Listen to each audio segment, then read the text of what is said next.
Welcome to the October 1st meeting of the Concerned Residents of Wakefield. Tonight we have the candidates for District 2 for the Carroll County Commissioners, which will be moderated by Melissa Seamans from, first off we have candidate David Babson and Commissioner Dorothy Solomon, and it will be moderated by Melissa Seamans from the Carroll County Independent. And I'd like to start off with the pledge, if everyone would join me. I pledge allegiance to the flag of the United States of America and to the republic for which it stands, one nation, under God, indivisible, with liberty and justice for all. So if anybody has questions, if you can write them down, and we can pass them forward to Melissa, and hopefully we can get all the questions in, if possible. All right, so I will turn it over to Melissa. Thank you, Mr. Brown. Welcome, everyone, and thank you for joining us this evening as we hear from the two candidates of District 2 in the County Commissioner's race for Carroll County. Questions have already been prepared. They have been provided to the candidates to have a little time to review and prepare responses. In addition, we would like to accept questions from the audience. There are note cards being passed around. If you would write your question down, those can be brought forward. We'll move things along as quickly as we can, and hopefully we'll get to all the questions tonight. The moderator will not accept questions from the floor, only in the pre-submitted format. Both candidates have also agreed to remain for a short time following the meeting if any of the constituents would like to speak with them one-on-one. They also both have contact information that you can take home with you in case you want to speak with them at a later time. For information about what the Carroll County Commissioners do, the County Commissioners are part-time elected officials whose duties are mandated by RSA, New Hampshire RSA 28, and they include the custody and care of all property and real estate that belongs to the county. They are responsible for the governing, administration, and overall supervision of the Department of Corrections, the nursing home, human resources, county farm, and all county departments not under the statutory oversight of other elected officials. The commissioners also have budget review over all county departments. They approve expenditures, sign contracts, and prepare the annual county budget to submit to the county delegation for approval. We'd like to start first by having each of the candidates introduce themselves to the group and tell us a little about your background and why you've decided to run for county commissioner. Mr. Babson, would you like to go first? Thank you very much, Melissa, and thank you very much for having this gathering here tonight where we can let you folks know what our thoughts are on being a commissioner. My name is David Babson. I moved here in 1975. I live on Brown Ridge Road in Ossipee. I graduated from Brown University in 1961. I'm not sure whether my degree was in men's ice hockey or in men's lacrosse or in English literature, but it was one of the two. On a public service note, I'm a 7-term legislator. I've represented Ossipee and Tamworth and Freedom and Sandwich for 7 terms. At one term I was chairman of the Agriculture and Environment Committee in the House. I'm vice chairman of the Budget Committee in Ossipee. And I'm also the former chair of SPACE, which, if you don't know, is the organization that advocates for the current use law, not for individuals or not for the town, but for the law itself, because in the 30-some-odd years that we've had it, it's kept New Hampshire spaces open and created a real opportunity to increase our tourism.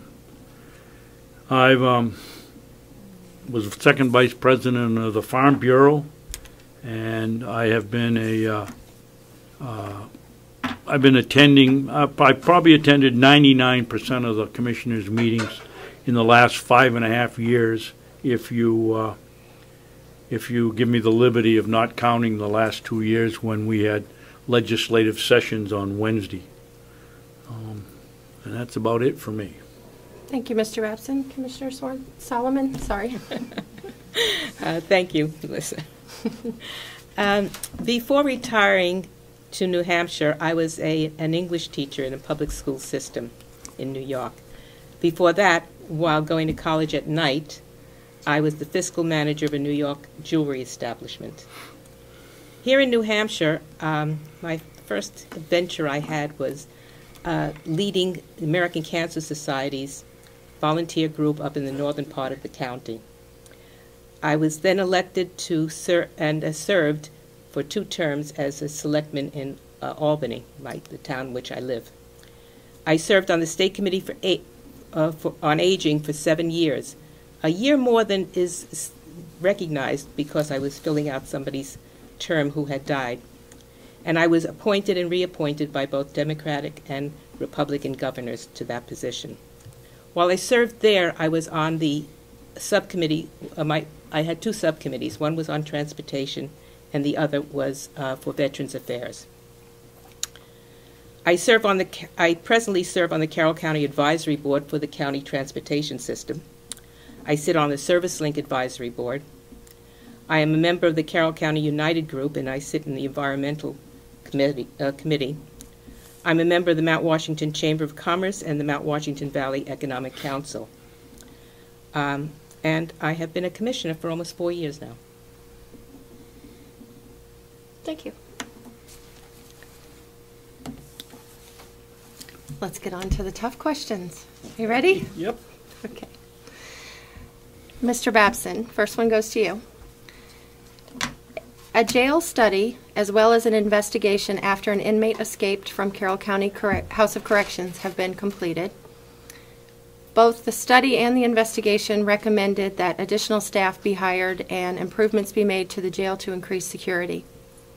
There have also been concerns raised over the high turnover rate in staffing due to Carroll County Corrections workers being the lowest paid in their field. What are your thoughts on increasing staffing, increasing wages for current staff, making improvements to the facility, and purchasing additional security equipment? And I also understand, if I'm correct, you currently are the delegation subcommittee chair for the House of Corrections? That's correct. Okay. Thank you, Melissa. There is no question that we have the lowest wage scale for correctional officers in the state, or the second lowest. It doesn't do us any good to train somebody, send them down to the school in Concord, pay all their expenses, have them work here for a short time, and leave. That's just plain foolish. So somehow we have to increase the pay to these people working at the jail so that they don't want to leave and go somewhere else. That doesn't mean we have to be the highest paid, but we certainly want to be competitive. The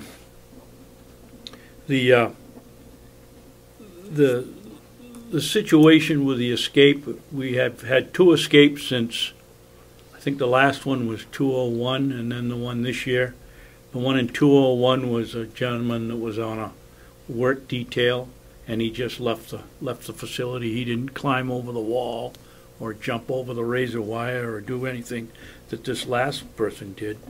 So I don't think we have a real security problem at the jail. If you have, every week Director Johnson comes in and reads the number of people that are in the jail, the number that have left and the number that have come in that week, and then gives us a report on how many are coming back for the first, second, third, fourth, 8th time. I think you people here would be absolutely appalled at how many times some of these young gentlemen come back in the space of a very few years.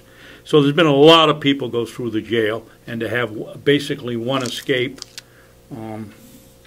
that to me doesn't constitute a security problem. We have a problem with our communications inside the telephone system. The the current system that we have, Nico, who is the corporation that makes all of the telephone components, has stopped producing parts for the system. Yes, there are parts out there around the country that can be brought in and repair any breakdown, but we have to begin looking forward to a new phone system in the jail. And I believe the members of the committee feel that that this is the time to try to, as everybody likes to say, have a global system at the county farm where everybody's on the same farm, on the same phone system, and only one person has to come in and worry about parts and fixing. And so the commissioners will be going out for bid shortly. The subcommittee has recommended that they attempt to coordinate with the phone system that we have in the nursing home. It's working very well. It's amazing what it does.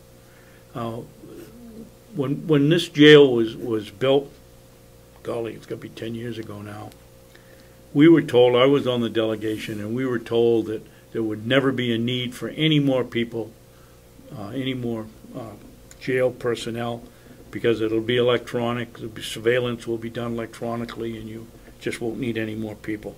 I think the first year it was open, they wanted 8 people, and they've wanted more people every single year. I do believe that we do need 1 or 2 more people to ease the overload on some of the gentlemen working there. We've recommended that they put up. There are a couple of weak spots in the security, and we've recommended that they put up a couple of more fences so that the jail can't be accessed from the outside, that they'd have to go over a wire fence to get to it.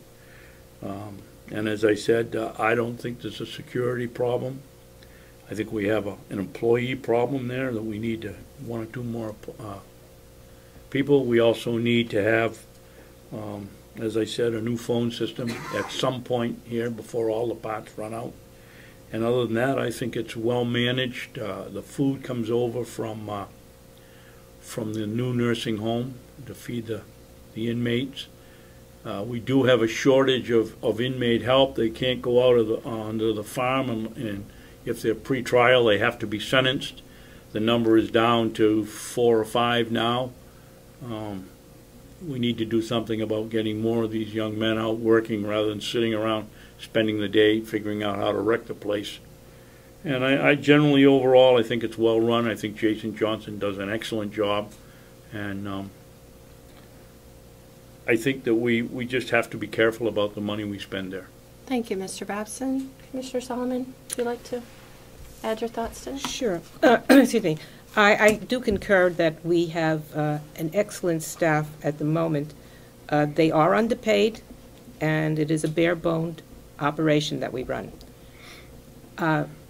We have looked into adding some personnel, and that's certainly something that we will try to put in the budget for this year.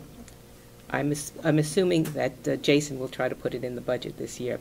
He runs a great operation. There's no question about it.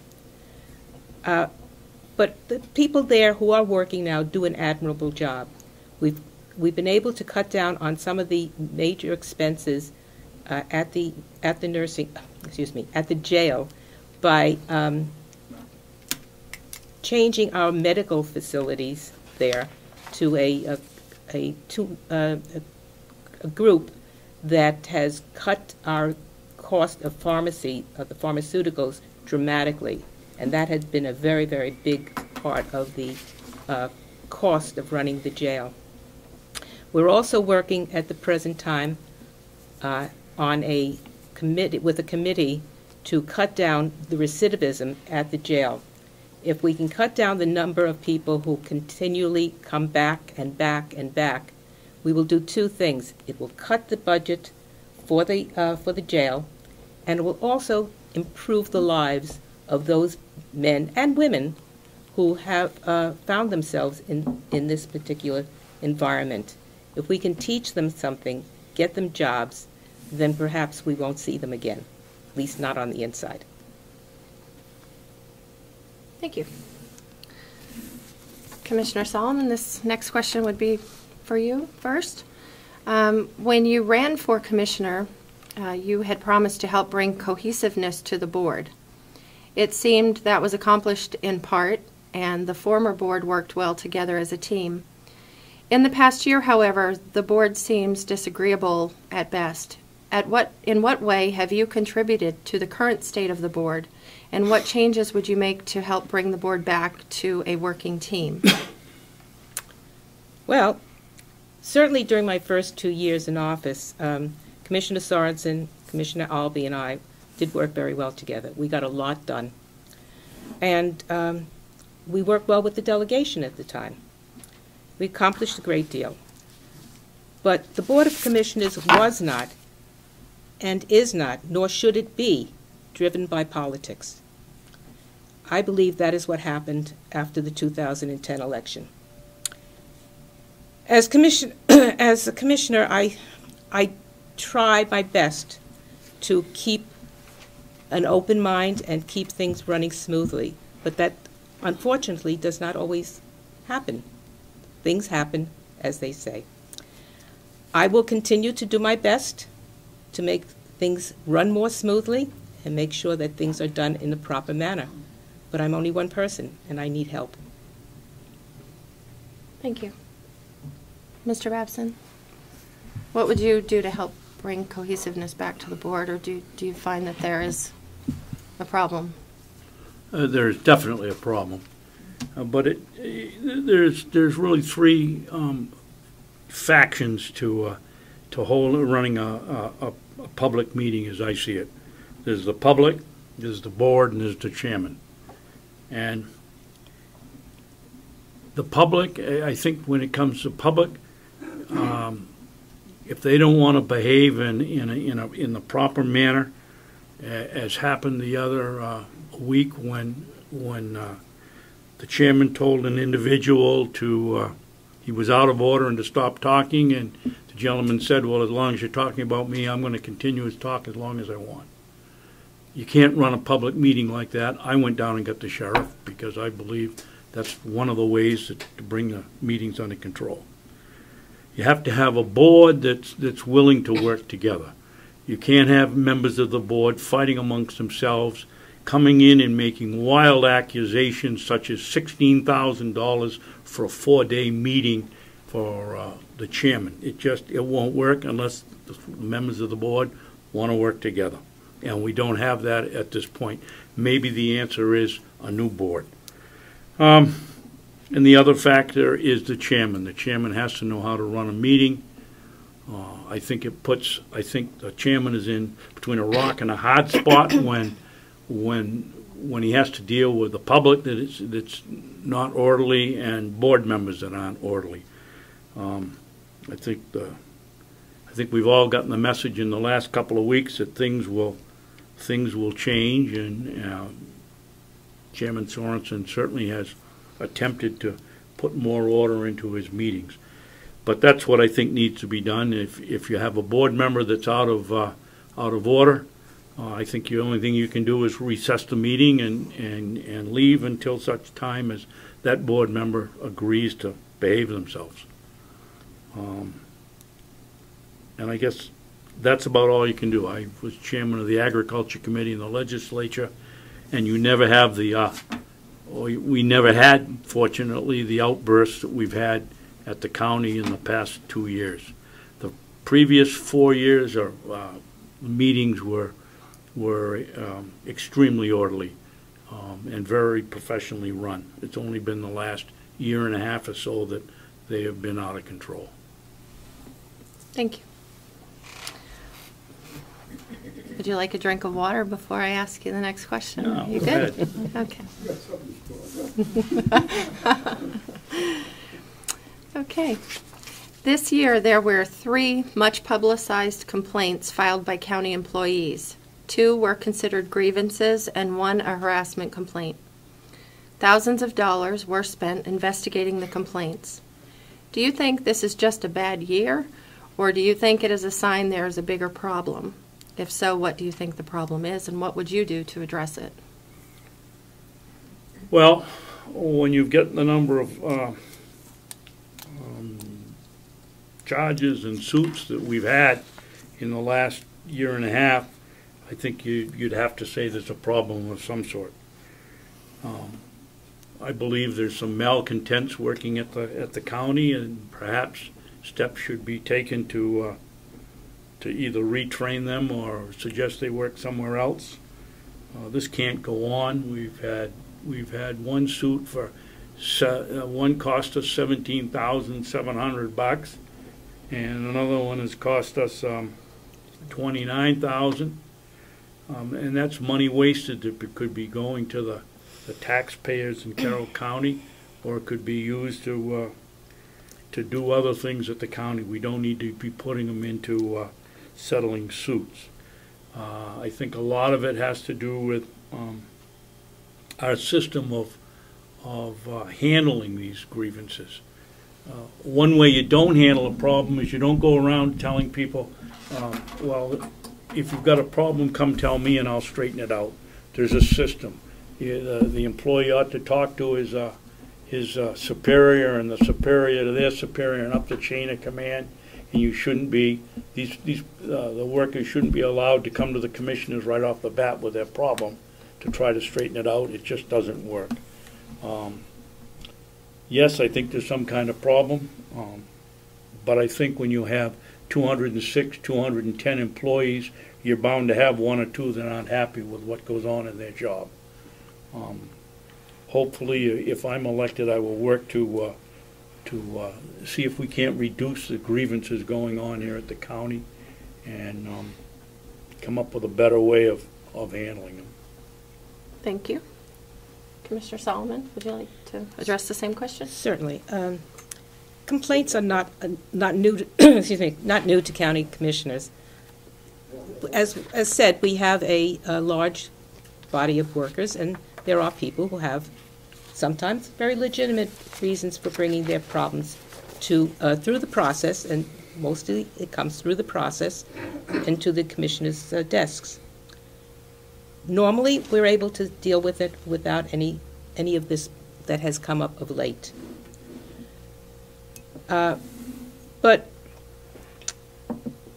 in these particular cases, we were forced into handling it by going to outside sources. Fortunately, in the third complaint, we had hired a new human resource person, and that person is an attorney. Well, she is an attorney, though she does not practice in New Hampshire. And so she was able to handle the third grievance without any additional cost to the community. I think that problem has been settled. I don't believe that there's any problem that can't be handled so long as there isn't an exacerbation of the problem from the outside. That's what we have to make sure doesn't happen. When the board does work together, much that is positive can be accomplished. We just have to work as one. Thank you. Your turn. It has been suggested by some that it might be time to hire a county administrator to oversee the daily functions of the county operations. And what are your thoughts on this idea? Well, certainly, Carroll County is among the few counties in New Hampshire that does not have a county administrator. And we have been looking at that as a possibility. What I would not want is to have another layer of administration that we as taxpayers, and I too am a taxpayer, that we as taxpayers have to deal with. So what we're considering is perhaps finding some way of getting some people to move around in their job descriptions, and maybe we can find some way there to get a full-time administrator at the county level. Thank you. Mr. Babson, your thoughts? Thank you. Well, I'm at a distinct disadvantage here because having attended the meetings for all these years, I only know what goes on in the public end of it. I've not been on the inside, and I don't know the nuances of running the county on the inside. My immediate assessment of the problem is I don't think that we should hire an administrator at this time.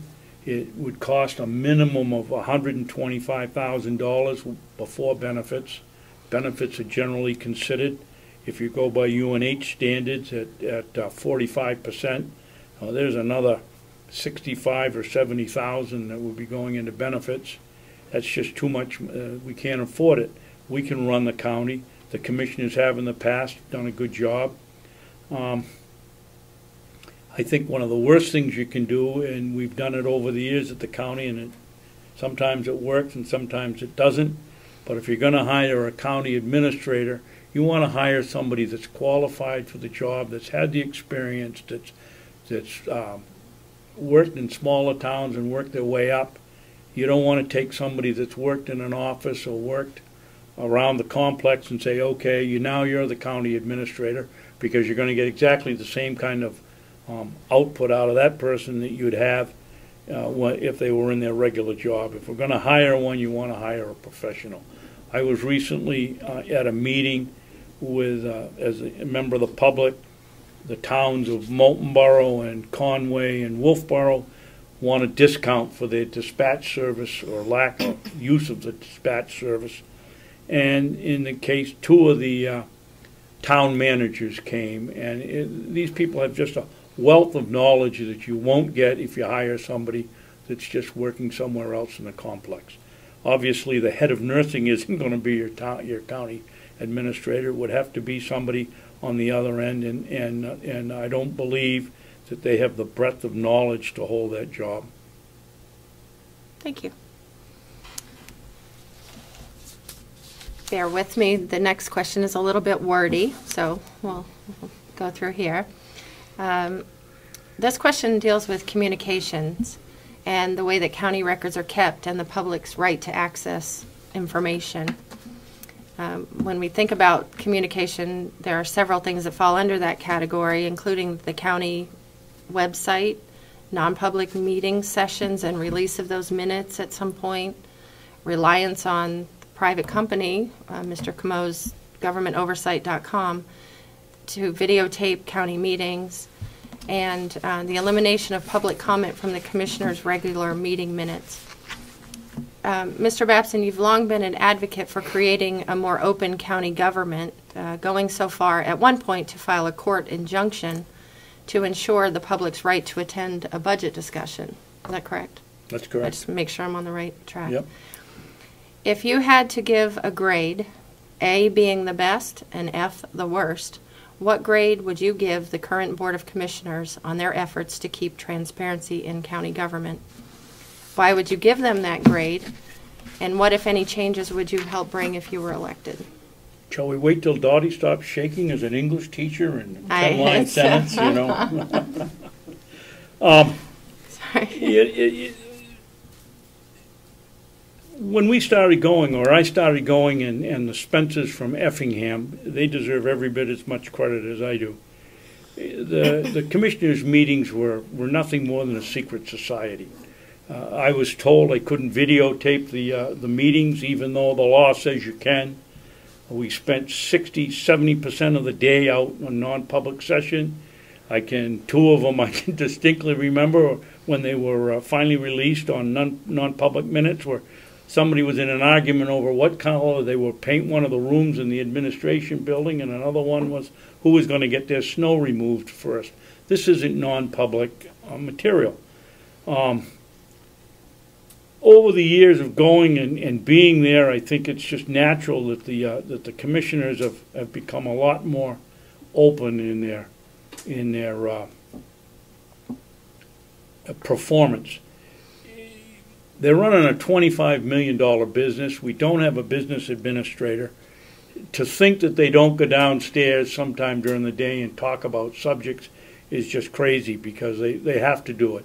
But today we don't have that same feeling that they're trying to sneak something by us, or they're saying what's really going on. They come up every Wednesday, and I have down here on my note, in the general business, I'd give them a I'd give them a B. I think they're very open in what they're doing in general business. I'd give them a flat F on non-public minutes. You get non-public sessions. You get commissioners that don't even bother to show up for the non-public meetings. We got a set of minutes released this week that were from August 3rd, 2011. One of the items on it was, the first one was probably legitimate. The second one was the Director of Human Resources brought in the budget highlights for the coming year.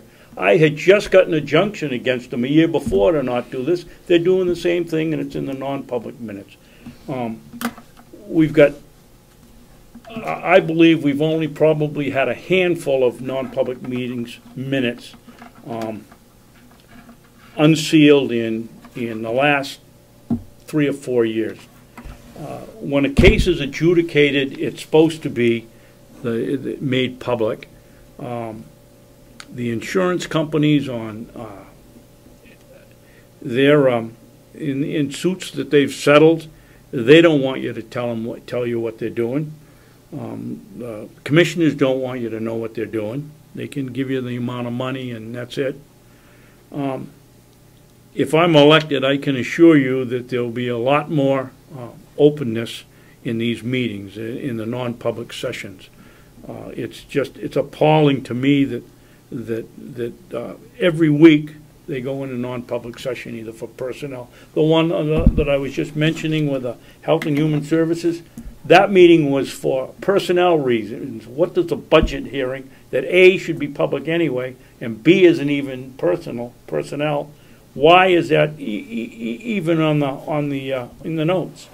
The notes are way behind. I'm not on the inside. I don't read the notes, so I have no idea why. But sitting there listening to the commissioners argue about the minutes, it's pretty obvious that somebody's not doing their job. I don't know who it is. But I can tell you, if I'm elected, it'll be done better. And it'll be more open. Perhaps we should stop for just 1 second, and there are a lot of people that don't know the difference between, or what non-public meeting minutes are. No, I'm going to get to her. Please, I won't. I don't want to. I just thought for a moment it might be beneficial if we help the viewers and people here who may not know what non-public meeting minutes are to understand what that is. The commissioners meet. When they meet, they're required by law to take minutes of their meetings. Those are publicly available within a certain time frame. Legally, they have to be available, at least in draft form, approved later, kept forever. On occasion, the commissioners, as with most boards, including boards of selectmen, are allowed to enter into non-public sessions, but they're only allowed to go in under the law for specific reasons. Those reasons would include discussion of personnel matters, legal consultation with their attorney, contract negotiations, anything that might damage someone's reputation if it were broadcast in a public meeting. Mr. Babson, and security, such as security at the jail. If there was a security concern, we wouldn't want everyone to know. Or if it's a discussion about a welfare case. Welfare cases, in cases of a town, or I suppose... Yeah, we don't have welfare. Right. And after a certain amount of time, it is general practice that those minutes, once whatever the issue is has been taken care of, adjudicated, I believe was Mr. Babson's word, those minutes can be released to the public, sometimes either in full or portions of them are redacted and then released to the public. So I hope that helps explain what non-public meetings are. Commissioner Solomon. Well, first, I would say that during my first 2 years as commissioner, I was appointed as the clerk, which means I took care of the minutes, both public and non-public. And I think in that time, things were handled very openly, and we had no problems. We were able to get the minutes done in time, and we had a minute taker for the public meeting, and our non-public minutes were taken by a human resource person. From my perspective, they did a good job, and we had minutes on time. And I do beg to differ with you, Mr. Babson, but I believe we got a great number of non-public minutes open to the public during those 2 years. I don't disagree that that is not the case today. During the in 2011, when I gave up the clerk's position to become the vice chair of the county, the minute taker after that, after I gave up that job, the minute taker that had been working for perhaps 3 years as the person there resigned her job. The second person came into the job, and after 5 or 6 months, she resigned. We have somebody now, again, who is doing the minutes.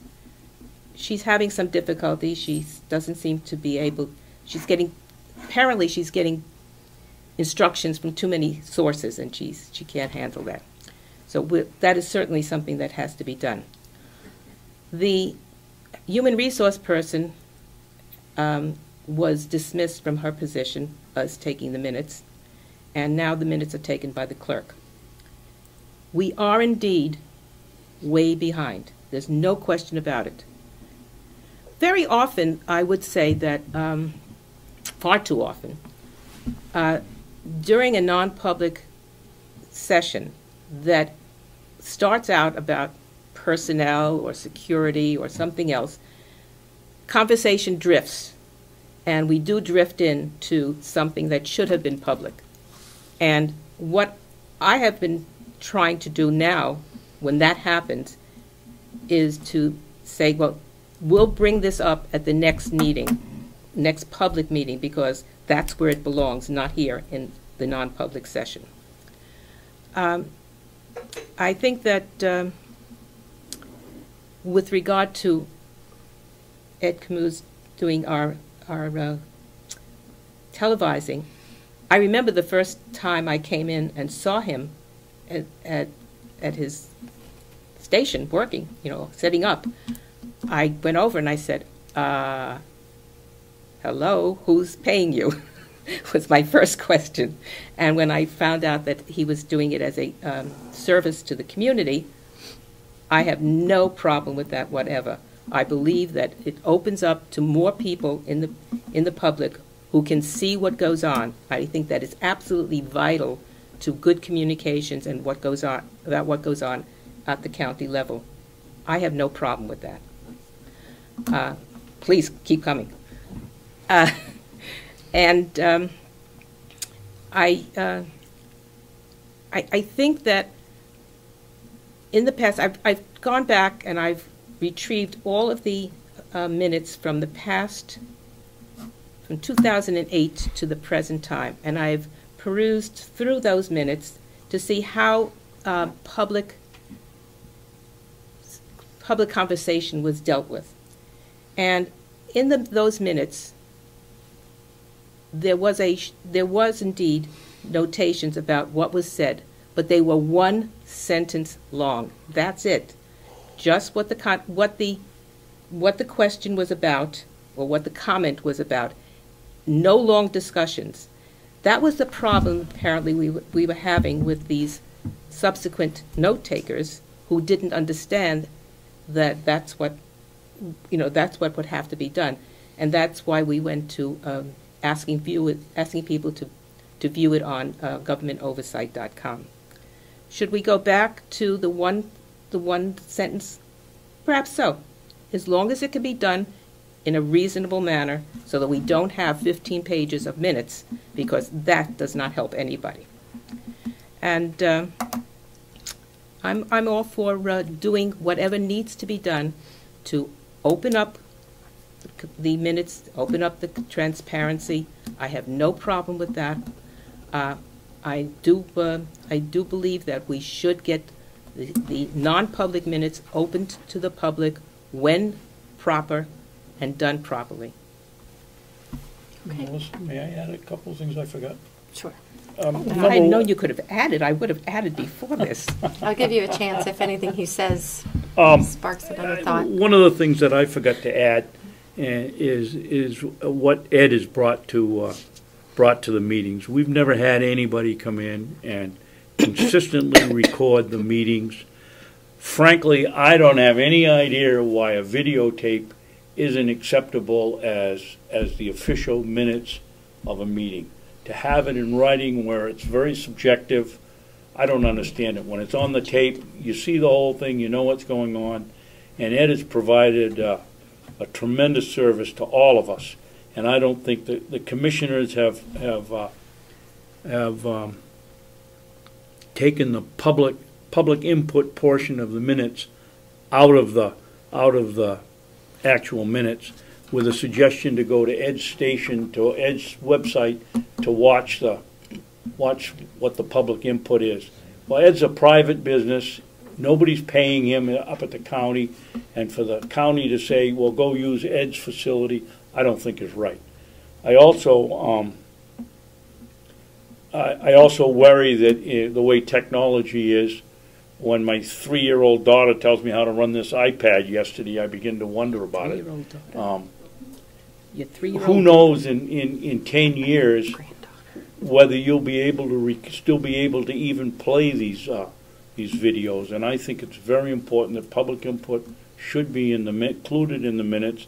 It's every bit as much of the minute of the meeting, and it should be there. And I hope the commissioners will put it in. And one of my bullet points here is I will work to do that. Thank you. Were you happy with your response, or did you want to? I just want to know about his 3-year-old daughter. Granddaughter? Granddaughter? Granddaughter. Thank you, Dottie. Okay. Were there questions? We do have one more question, but were there also questions from the audience? If someone could bring those forward to the table, that would be helpful. Any other questions? Looks like we have a few. Good. Commissioner Solomon, if you don't mind, we'll... Melissa? Yep. We have some people requested if you could speak up, please. I'm sorry, I didn't... Gentleman back here having a little problem. Okay. Karen? Thank you, Mr. Brown. There you go. Thank you. Thank you. Oops. Commissioner Solomon, you have brought forth ideas on what should be done with the old nursing home, including the possibility of turning it into a homeless shelter for veterans. Your opponent has lobbied for bringing the cooperative extension to the complex. What do you think should become of the old nursing home, and how will you work to bring forward a solid plan the county delegation will agree to? Well, first, I'd like to say, because I didn't say it at the beginning when we had an opportunity, what I view as the reason that I have decided to run again. I think that the major contribution that I made as part of a 3-member commission, and with the help of the delegation at that time, we passed a bond to build a new nursing home. That new nursing home is a prize for the county and the county residents. It is like no other in this state and very few in this country. It's generated with the understanding that people who must use the facility, who need the help that a nursing home will give them, can live in dignity and in community. It's built on a concept of neighborhoods, and it has met all of its expectations. It is a wonderfully run place, Mountain View community. And I ask any of you who would like to visit to please come and see what actually is going on there. But we then are left with the old building. Now, the old building was not adequate and could not any longer pass muster as a nursing home. It just would not meet the criteria for present-day nursing homes. Consequently, we built the new one. But the building is still useful, and I see absolutely no reason to demolish it, as some in this delegation would have us do. One of the things I would like to do with the old building is to take two of the four wings and reuse them for a homeless shelter. I came up with the idea because of my work with the Committee on Aging when I was on the subcommittee for Veterans Affairs. And I brought this idea to a local American Legion post where I spoke with the commander there. He was so delighted that I came in with this idea because he had wanted to do this. He had a list already of veterans, homeless veterans. Now, by homeless people, most people wouldn't know when somebody's homeless. You wouldn't recognize it necessarily. Sometimes it's living in somebody's couch for a number of, from couch to couch in friends and acquaintances' homes. Sometimes it's living in a car. It's not always living in the street, but it is sometimes. Well, when I brought this idea to the commander, he grabbed onto it, and he went and got himself a friend, a man who was in the building business. He went and looked at the facility. He checked it out. They put down some numbers. They came up with an idea, and they said that they would like to redo the wings, one wing for homeless veterans and one wing for general homelessness. This project, as I see it and as I told the commander immediately, would be their project. They would have to come up with the money through grants and various other sources to renovate the building. They would have to run the building. The county no county funds will go into this project. However, they will, should it be built and should they get this homeless shelter done, they will be responsible for paying for heat, electricity, water, maintenance, use of the kitchen, use of the laundry room. They would pay the county for that. The county would not be funding this, but it would be an ideal situation for everybody in the county. Other things that I'd like to see done with the old nursing home. Well, we've already established that the pellet boiler system, which runs our new nursing home and the old building, is established there. So that's there already. By the way, that is doing a fantastic job at lowering the cost of energy for our community, and for you and I as taxpayers, you and me as taxpayers. There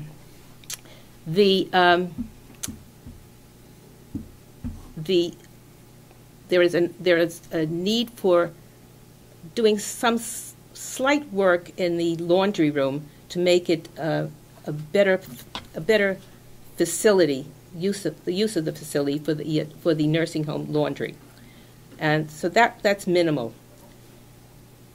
I have always believed that we had to bring back the UNH extension to the county.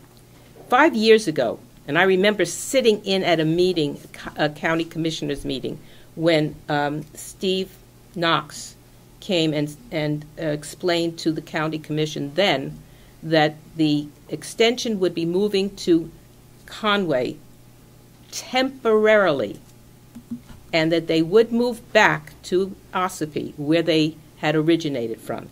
Ossipee is a central location, and the extension is there for the whole county, not just for Conway and the northern part of the county. And so they should come back to the county building. They were looking at building a standalone building, but when the county nursing home the old county nursing home became available, it was suggested that they be housed there, and it made perfect sense. Now, the amount of money that they pay for rent, and remember, it's not they're paying, the county is paying that money for rent in Conway, could be used initially to pay for the renovation work that would have to be done in the old building. But once that was paid for, perhaps 6-7 years, we'd have to be sure about those figures. But once it was paid for, that money that was going to rent would then be a county money. It would no longer be going out of the county, and would no longer be used to pay a private office building.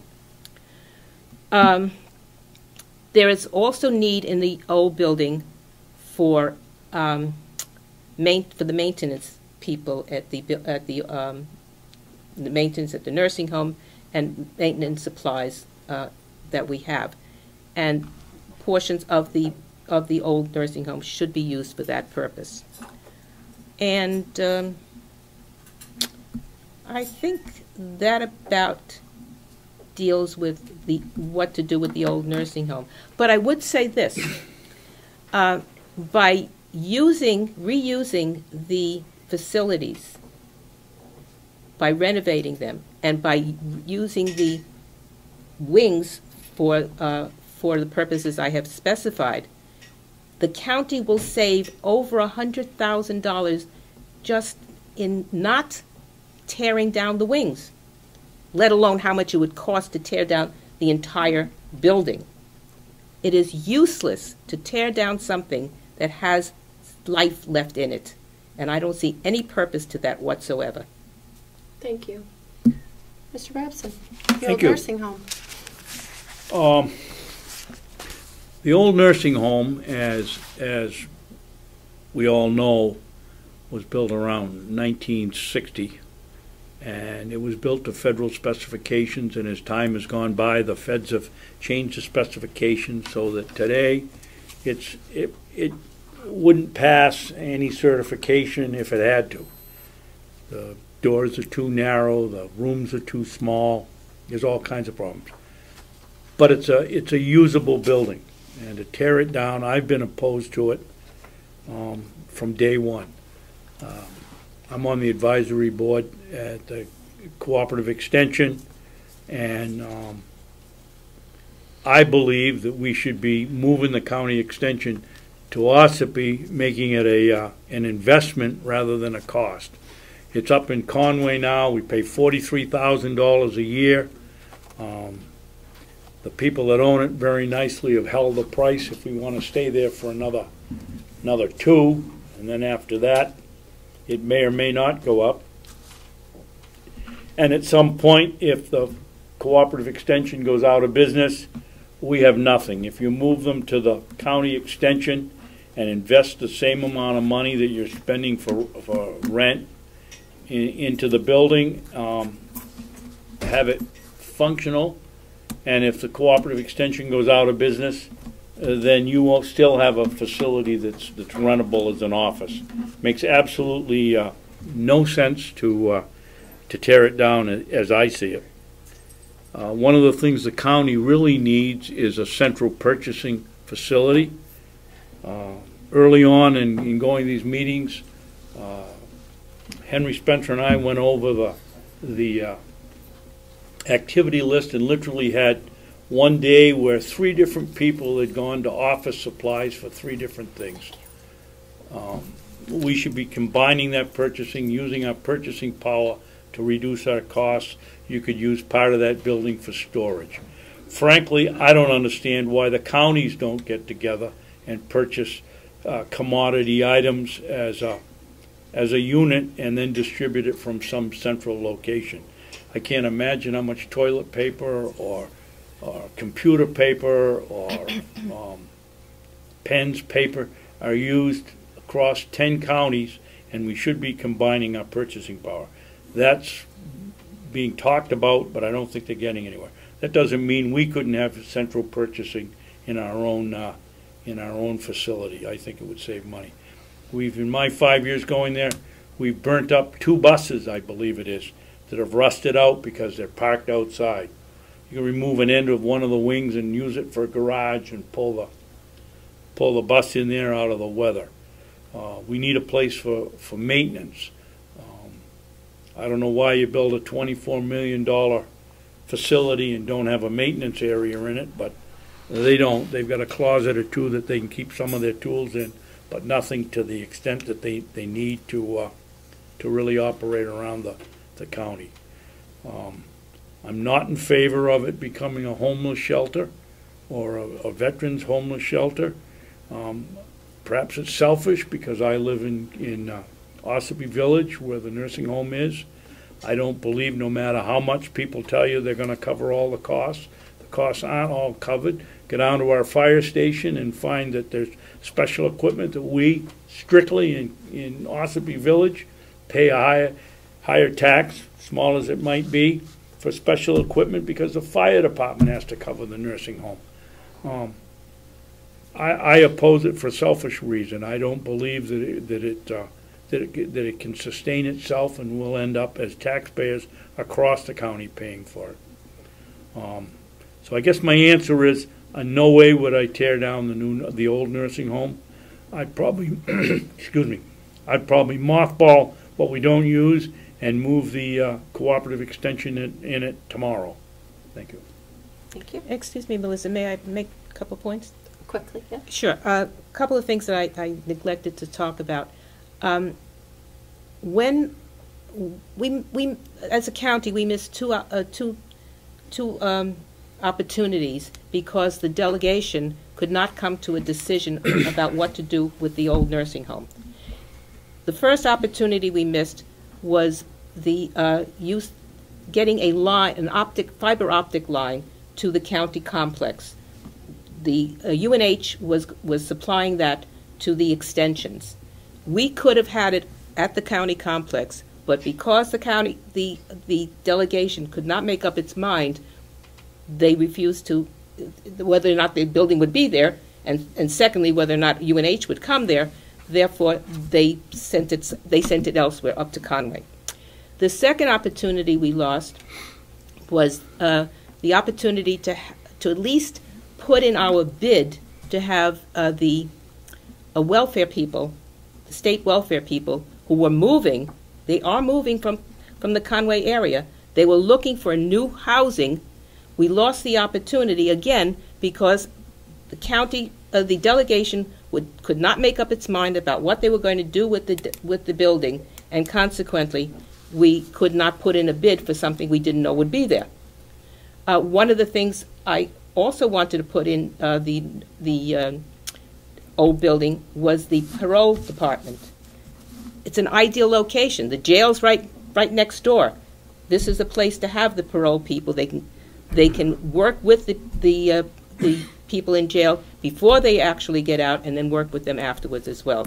And by the way, the public bus system does come to the county complex now, and there's ways that people can move about and get to and from where they have to be. Thank you. Just for clarification, Commissioner Solomon, you said the welfare people were looking to move from the county. Yes, from Conway. I believe, just for clarification, the Department of Health and Human Services offices in Conway were looking for a new location? Yes. Okay, thank you.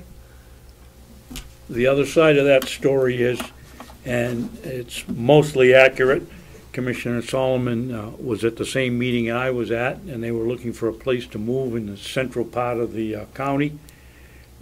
As a member of the delegation, I'm not going to be a punching bag here tonight. The commissioners made absolutely no comment, no attempt to contact anybody about the possibility of beginning talks between Health and Human Services and the county. And to sit here and say it was a delegation just is not the truth. I must rebut that. I'm sorry. But I personally went up there, and I did speak with them. but I could not bring back to them an assurance that a building would be there. So we could not do anything. And yes, you're right. I did not say that everybody in the delegation was against this. I merely said that they could not come to an agreement.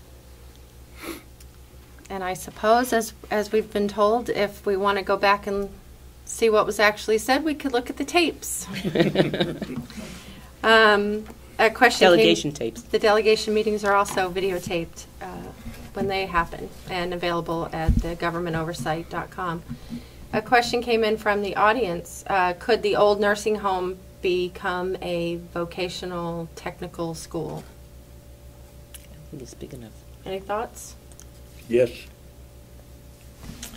I'm not sure it's big enough. I'm not sure that it's big enough for that. Okay. Depending, I suppose, on what the rest of Yeah. it would be used for? Yes, given that there are already certain things that are there that cannot be moved, I'm not sure. I would have no problem with that if it were possible, but I'm not sure that it's big enough. Mr. Babson, we have a question. Can I answer that? Oh, sure, if you had more. Yep. Well, I've spent I made my livelihood selling machine shops and sheet metal shops and places that use metal and operated by skilled tradesmen, and there's nobody that supports a vocational education more than I do. Machinists aren't around anymore. We're still going to need things made in years to come. But I don't believe that the nursing home, with the way it's laid out, the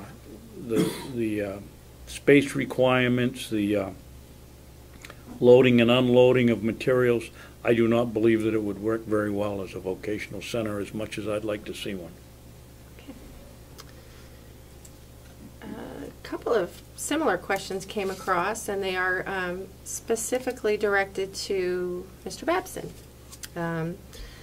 Mr. Babson, you sent out an email, and it was reported in the Conway Daily Sun that you were leaving the Republican Party.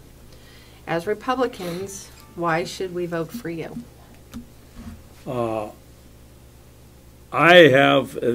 is a personal matter. I don't want to discuss it in public, but I view myself as a person that has believes in Republican beliefs, and I continually will do so. But I'm not going to be involved in a situation where the Republican Party wants my help, and it's a one-way. It's not teamwork, and I don't want to discuss it any more than that. Thank you. I'm pretty sure that's just directed to him. Yes, I Yeah. have nothing to say. Okay. Moving on to the farm, the county farm. Oh, yes. This is another question from the audience. Do you feel the county farm should be put into agricultural production for use by county facilities and for sale to the public?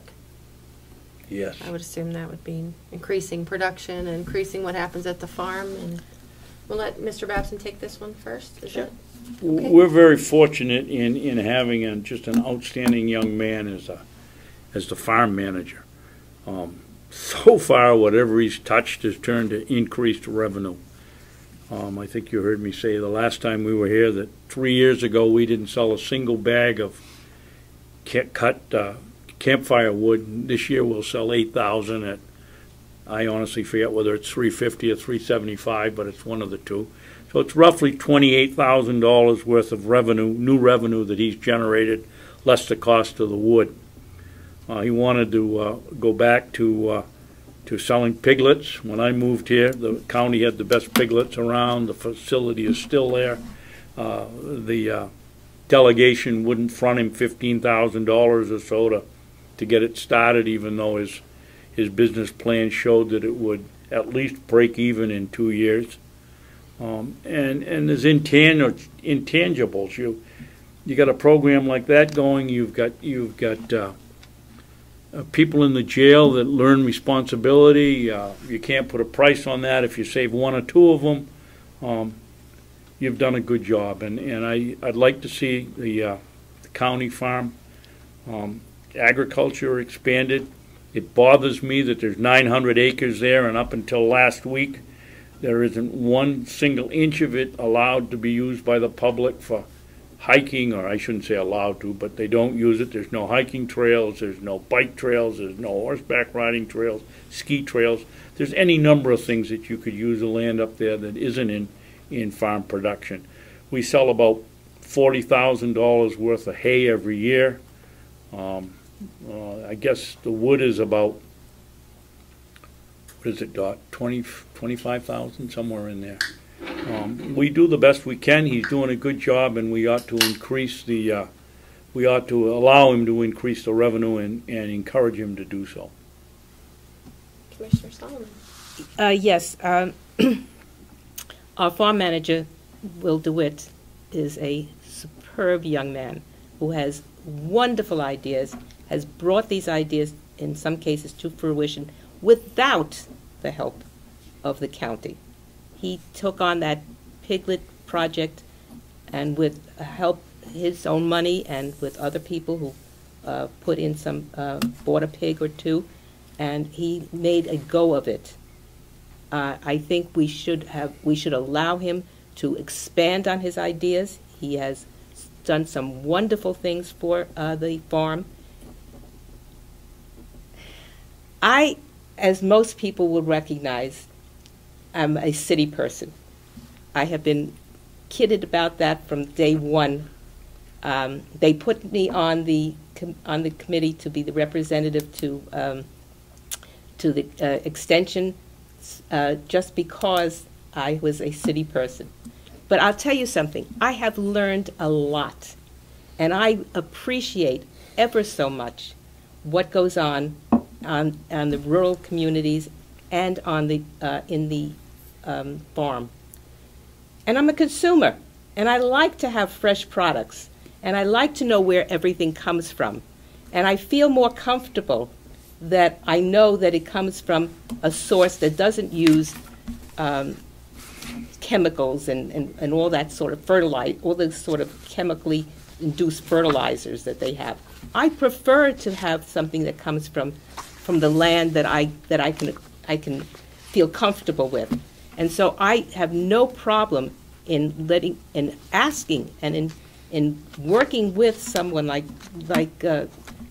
Will, who has some great ideas about what to do to increase farm production. He came recently with an idea about bringing in beef cattle because the drought over the rest of the country has caused a difficulty in raising cattle elsewhere. We don't have that problem. And so this would be a wonderful idea. But remember, folks, just because we like the idea as county commissioners does not mean we get it past the county delegation. That's where the buck stops. We've got to make sure that they understand, and you can help. Make them understand that we want these things. If it makes sense on paper, if it looks good, let's give it a try. Let's see if we can't indeed do something for the county and for the people of the county. Commissioner Solomon, some people, while they support the operation at the farm, might argue that it puts the county in competition with local business people. What are your thoughts on that? We have not found that. We make it a point when we sell wood, when we sell products, that it does not go into competition with the private farmers. We understand that we need private farmers, that they do a job, and that it is important that what they do, and we want to protect them as well. But that doesn't mean we shouldn't be in the market as well. Mr. Babson, did you want to? Yes, answer to that? To me, it's very simple. I don't believe the county should be out cutting the price to get the business, but when you can sell hay at a competitive price, when you can sell berries at a competitive price, it isn't just the little farmer that's losing the business you have to worry about. What about the rest of the people in the county that are paying taxes? I believe we should be selling whatever we can sell up there as long as we're not undercutting the price. If you look at what the county gets for a cord of cut firewood, I believe it was $250 a year, a cord. You go to the Conway Daily Sun, there'll be 13 or 14 people selling dried firewood, and they're competitive. If the county can do it better, why shouldn't they do it? Thank you. Another question from the audience. And I started with him on the farm, so we'll start over here. As commissioner, how would you make the bidding process fair for all contractors and equitable for the people of the county? We, as commissioners, must put out to bid anything over $5,000. That's number one. So we have to do that by law. We have made progress in making sure that our bids are open to everyone. Let's understand something. When we put out a bid, it's not without a cost. It costs us to put an ad in the newspaper, and the bigger the ad, the more ads we put in, the higher the cost of this operation. So what we tend to do is to put it out to those in that area that makes most sense for getting a bid in, and also to put it in those professional journals, professional websites that would attract the people who would best be the ones to place a bid. I think we have done our due diligence. We try to make sure that what we are doing will bring us as many bids as possible, and so that we can get a good selection and choose a good person or a good company to make that to do the job that we need. Mr. Babson, the bidding process for the county? Yes. I think that in my experience as a businessman selling metal for 25 years and then running my own company for the past 20, I don't give the commissioners very high grades on their bidding process. I tend to agree with Commissioner Kenny that the IT contract could have been handled in a much better manner. I don't think that any mistakes are made or done on purpose. I think it's because you have a board of a retired agricultural educator, a retired school teacher, and a stay-at-home mother. And these people haven't had the business experience. As I said, I don't believe the IT contract was handled very well. The wood pellet installation, if I recall, wasn't handled by the commissioners. They left it up to their human resource individual. You've got a $400,000 construction project, and you send it out to somebody that makes wood pellets. That's not a wise move. You should go to construction companies. For those of us that have been in the business, the Dodge Report is the Bible of the business of the building and construction industry. They weren't on the list. They were on the list with 3 or 4 local people that had no idea how to install a $300,000 unit. One of the bidders was a gentleman that installed your local in-the-house stove.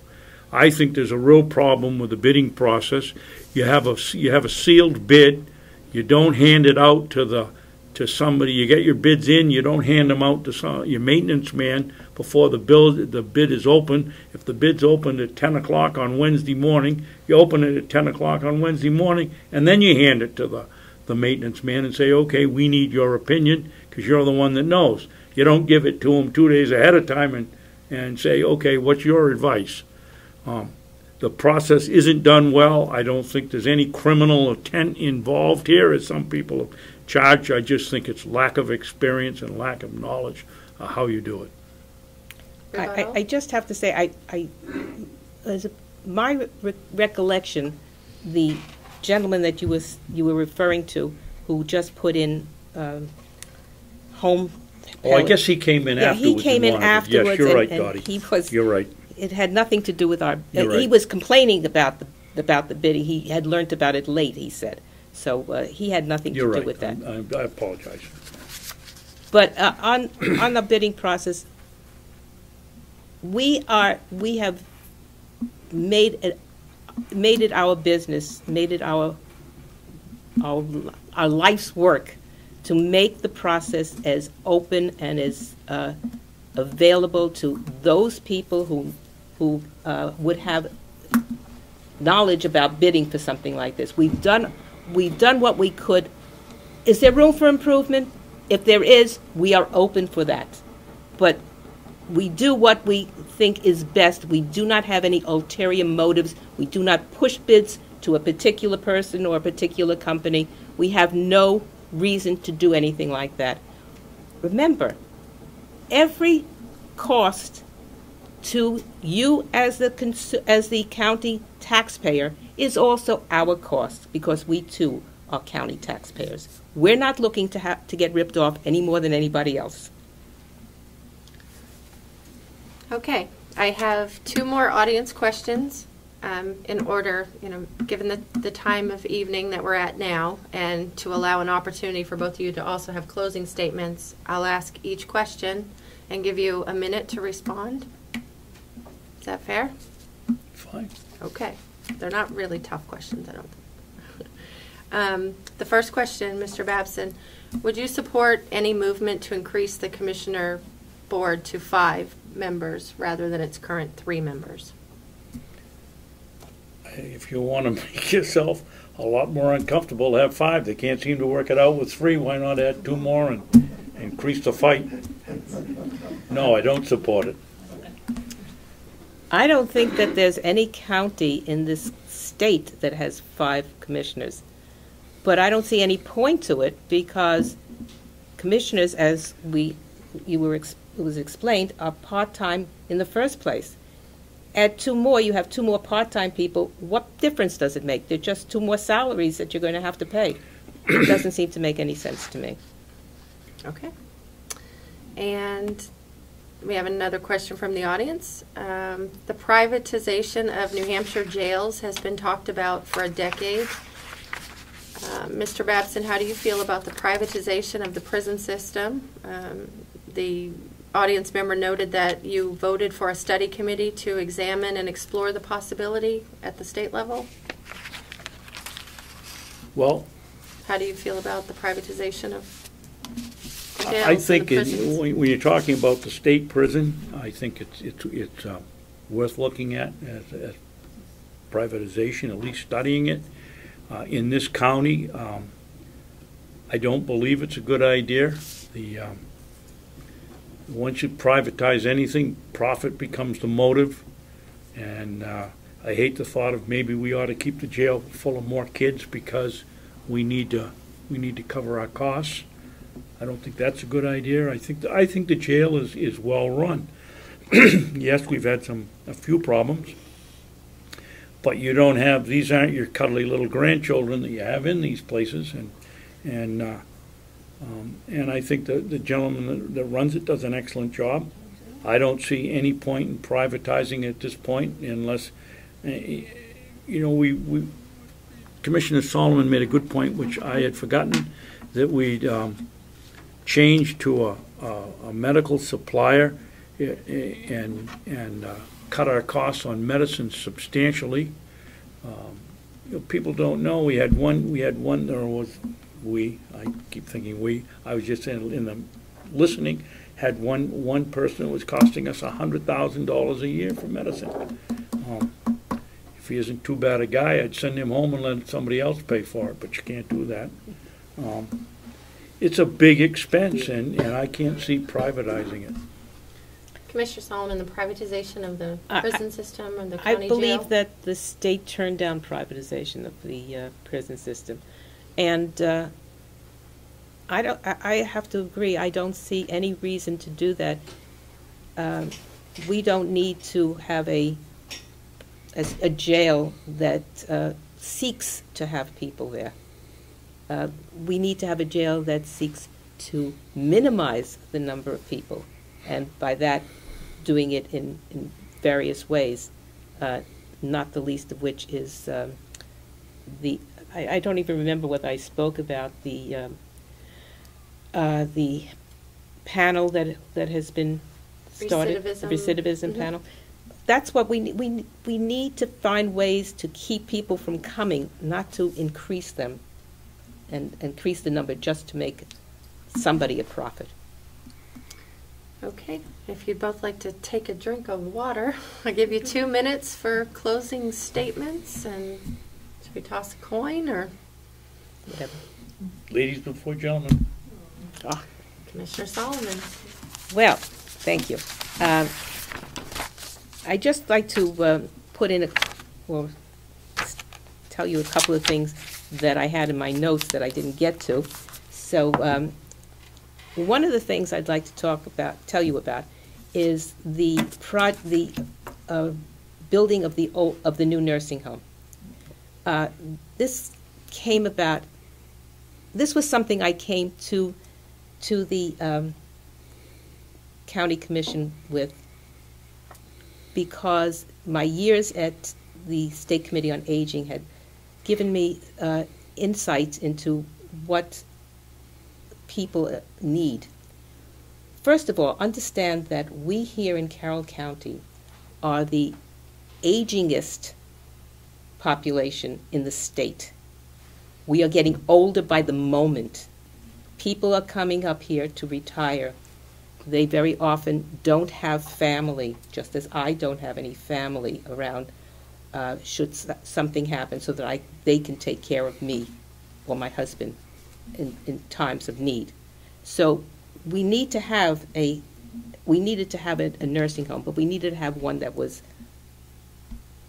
proper for the dignity of the people who were going to live there. Well, when we finally got around to deciding that this was going to be done, and we went around and we got this bond passed, that was in 2009. It was not a good economic time, but it was good for us. As a county, we got a very low rate for the bond. The work that we were able to get from people, we were able to put people who didn't have jobs, often very local people who didn't have jobs, we could give them work to do. And they did that work at a reduced cost. And so by the end of the project, when the nursing home was up and running, we had saved over $2 million on that project. As I like to say very often, timing is everything. And we had the right timing on that. And I have the timing on that. As I said before, Commissioner Solomon will be available after this meeting if any of you would like to speak with her, and she can share her other thoughts. Mr. Babson, closing remarks? Yes, thank you, Melissa. Yeah, win or lose, I'd like to thank Dottie. I think she's done an excellent job as a commissioner. She's dedicated. She's prepared when she comes to the meetings. But you folks are going to have a real choice here in philosophies. Commissioner Solomon is I think has a far more liberal bent than I do. I'm more of a fiscal conservative. Commissioner Solomon supports using the old nursing home as a veterans homeless facility and a regular homeless facility. She's also a strong supporter of the Blue Loon bus and or whatever you call it. I'm not. It's been a year and a half. And I don't see any more riders on it now than there were a year and a half ago. I'm sure there's a few more. Couple of things that I'd like to just quickly throw out. I think we ought to change the budget system at the the way it's run now, we ought to have a fiscal year beginning July 1st. January to March is the busiest time for the delegation. That's when all the committee meetings meet in Concord. I've been going 5.5 years. I've seen 2 representatives show up 3 times. One was because they weren't happy with a commissioner, and I forget what the other one was. And they're the people that really have the last say on our budget, and they don't understand the nuances of running the facility. I think maybe a way to try it for a couple of years is have the delegation tell the commissioners exactly how much can be spent, and then let the commissioners figure it out. We're paying them to do the job. That's perhaps a way to try it out for a couple of years and see if it works out any better. I think another thing that's very important is we ought to have a priority list on entrance into the nursing home. You come here and you pay your taxes for 50 years and you find out that somebody from New York or New Jersey has gotten in ahead of you. I don't think that's right. I think that if you've paid, you've lived here, you've supported the place for years, that you ought to be given some priority. The new acting administrator came up with a program last week. I think with a little tweaking it might work. And I can't even read my...